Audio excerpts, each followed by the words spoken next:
मित्रांनो नमस्कार। ड्रग्स आणि दारूचं व्यसन हे संपूर्ण मुंबईमध्ये विळखा घालत असलेलं असं हे प्रकरण आहे। पूर्वी असं होतं की पालकांना एखादी जरी आपल्या विद्यार्थ्यांची चूक लक्षात यायची किंवा मुलांची यायची तर त्यावर ते गंभीरतेने लक्ष द्यायचे, पण आता वेळ निघून गेलेली आहे। मुलांना काय मुलं करतात, मुलं आपली दिवसभर कसे असतात, संध्याकाळी कुठे जातात हे पाहायला आज पालकांकडे वेळ नाही।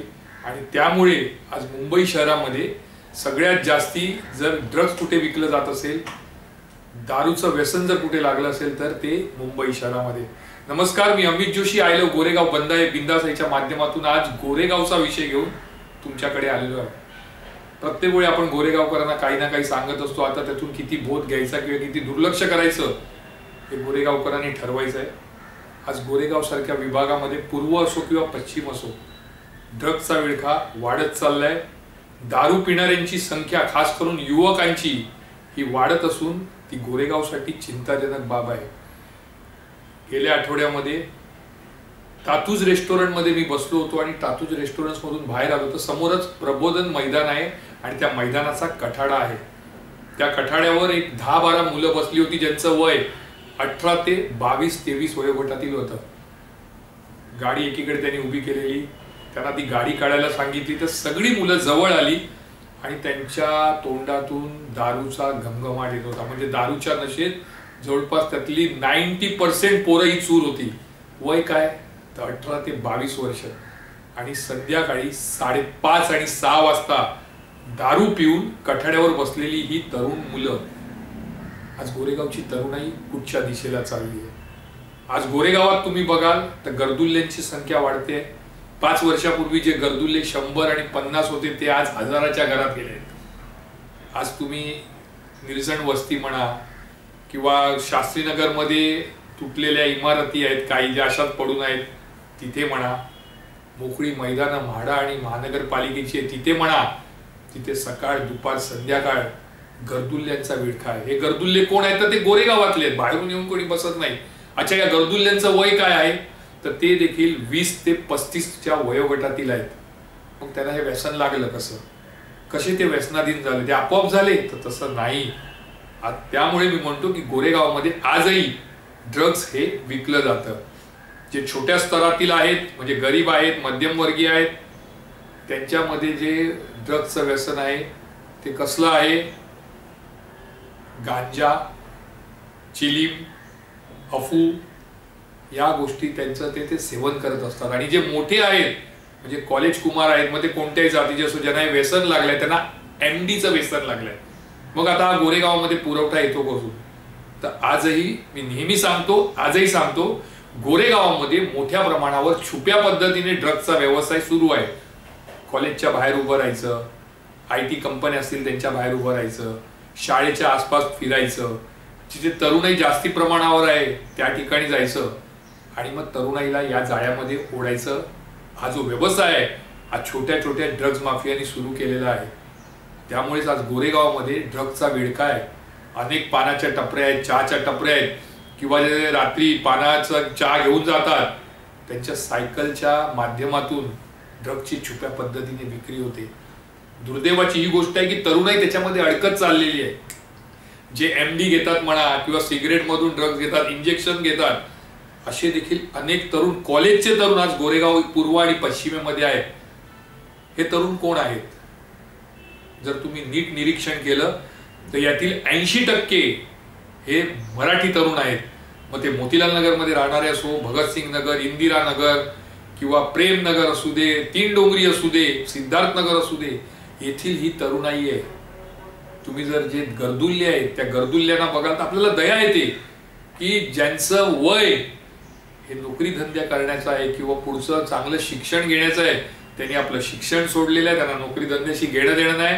दिवसा गर्द, संध्याकाळी गर्द, दुपारी गर्द आणि म्हणून त्यांना गर्दुल्ले म्हणतात। अच्छा, हे गर्दुल्ले इतके सध्या भयंकर होत चालले आहेत की त्या भीतीने आज गोरेगावातील जे वरिष्ठ नागरिक आहेत, लहान मुलं आहेत, महिला आहेत, त्या मैदानात जायला मागत नाहीत। कारण मैदानात गेले कधी ते हल्ला करतील, कधी गळ्यातलं मंगळसूत्र किंवा दागिने चोरून देतील, कधी मारहाण करतील, ही भीती आज या वयोवृद्धांना आहे, महिलांना आहे, त्यामुळे ते स्वतःही जात नाही आणि आपल्या लहान मुलांना देखील खेळण्यासाठी मैदानावर पाठवत नाहीत.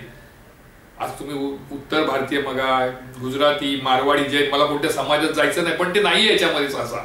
ते त्यांच्या कामधंद्यामध्ये, ते त्यांच्या शिक्षणामध्ये आहेत. मग इथे आहेत कोण? तर मराठी आहेत, मुस्लिम समाज आहे आणि ही सगळी तरुण मंडळी जी आहेत, म्हणजे 18 वर्षापासून जवळपास 40 वर्षापर्यंतची.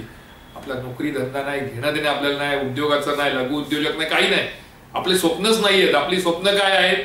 तर फक्त गर्द, मस्त दम मारो दम, एकदम नशेच्या आहारी जायचं, दिवसभर नशाच्या आहारी जायचं, आपल्या स्वतःच्या आयुष्याची तर राख रांगोळी करायची, पण आपल्या कुटुंबियांनाही त्रास द्यायचा. असं प्रकरण, असे प्रकार आज गोरेगावमध्ये सुरू आहे. पोलीस तिथे बघायला तयार नाही, राजकारणी तिथे बघायला तयार नाही.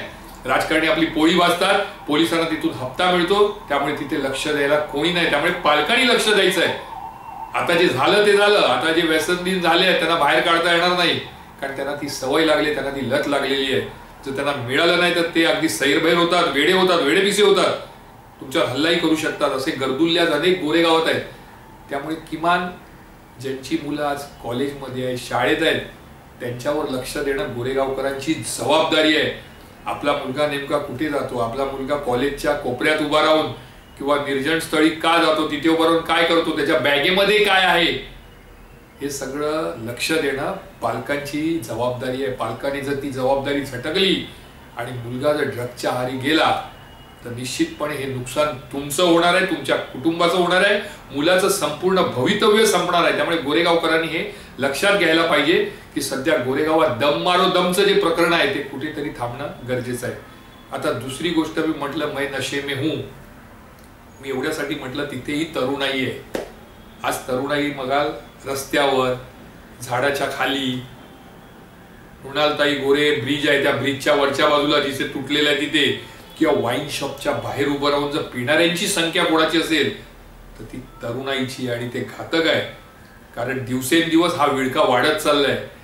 आज वाईन शॉपवाल्यांना काय घेणं देणं आहे? ते आपले दुकान उघडतात, 10 पर्यंत सुरू करतात, पोरांना तिथल्या तिथे अगदी 18 आणि 20 वर्षाची मुलं तिथे उभी असतात दारू पीत, अगदी रस्त्यावर. म्हणजे त्यांना कोणाची भीती नाही. रस्त्यावर बसतात, रस्त्याच्या कड्याला बसतात, मैदानात बसतात आणि तिथे दारू ठोसत बसले असतात. तिथेही मराठी मुलं जास्ती आहेत. आज पोलीस काहीच करायला तयार नाही, उत्पादन शुल्क विभाग काहीच करायला तयार नाही. आज वाईन शॉपना परवानगी आहे का की तुम्ही त्या मुलांना किंवा त्या लोकांना रस्त्यावर दारूच्या बाटल्या द्या आणि त्यांना सांगा रस्त्यावरच उभं राहून पिवा किंवा रस्त्याच्या बाजूला बसा आणि तिथे प्या? तर तसं चालत नाही. काही हॉटेल तर असे आहे की त्या हॉटेलमध्ये 3-3, 2:30 वाजेपर्यंत तरुणाई उभी असते रांगेमध्ये. राम मंदिरकडे एक हॉटेल आहे, पोलिसांना त्यांनी इतकं बांधून ठेवलं आहे की रात्री 2:30 आणि 3 वाजेपर्यंत ते हॉटेल उघडं असतं आणि तिथे दारूची विक्री सर्रासपणे होते. तरुणाईंची गाड्या लागल्या असतात, त्यांच्या बाईक लागल्या असतात दारू घ्यायला. म्हणजे गोरेगावामध्ये हे चाललंय काय प्रकार आहे गोरेगावामध्ये?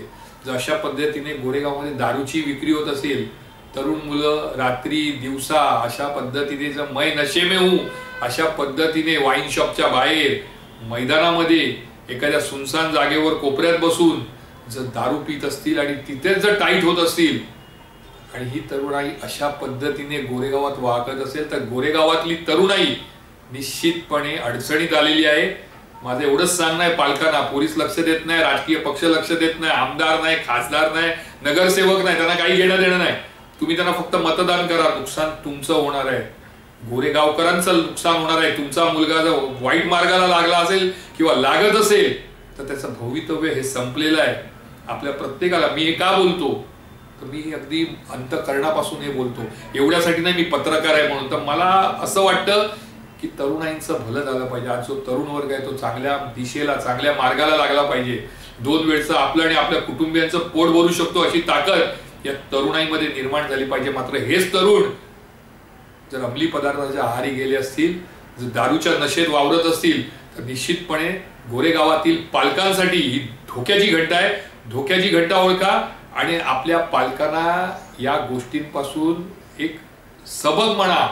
तुम्ही असा घ्या की आपली मुलं जर कुठे जात असतील, आपल्या मुलं जर कुठे वाईट मार्गाला लागले असतील, ते ड्रगच्या आहारी गेले असतील, ते नशेच्या आहारी गेले असतील तर त्यांना बाहेर कसं काढता येईल यावर गोरेगावातील पालकांनी विचार करणं गरजेचं आहे. मी अमित जोशी पुन्हा एकदा रविवारी नवा विषय घेऊन तुमच्या समोर येतो. तोपर्यंत तुमची रजा घेतो. जय हिंद, जय महाराष्ट्र.